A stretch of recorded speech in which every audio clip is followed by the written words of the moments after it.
Hi, my name is Tyler, and I'll be talking about the North American Free Trade Agreement, or NAFTA for short, today. Now, NAFTA started in 1994, the very beginning of the year, January 1st, and it took effect to become the world's largest free trade zone between the North American countries. And this created a mutually beneficial trade agreement between Canada and the United States and Mexico, where the government taxes and tariffs are eliminated for trade between these three countries.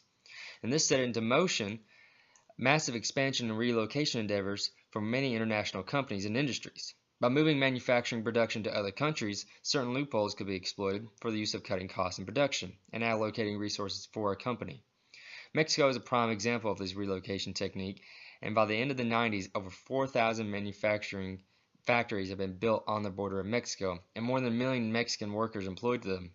Now, this certainly seems like it would bring a positive economic growth for both international businesses and Mexico. However, this couldn't be further from the truth. When NAFTA was established, Mexico ended up becoming a prime victim for huge conglomerate companies and manufacturing industries looking for cheap labor and easily accessed resources and transportation. By building their factories on the Mexican border, these companies can send materials over the border into Mexico, use this massive labor force and land to manufacture its product, then send it back over to the U.S. to be sold for a fraction of what it costs to produce it. NAFTA was not made for this purpose and has made several adjustments to try and prevent this, but the damage has already been done.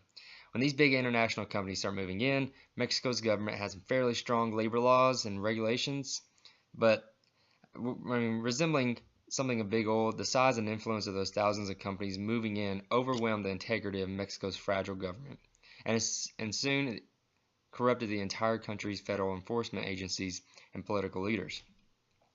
In other words, these companies moved beyond exploiting the loopholes I mentioned earlier and weak laws, and essentially made their own.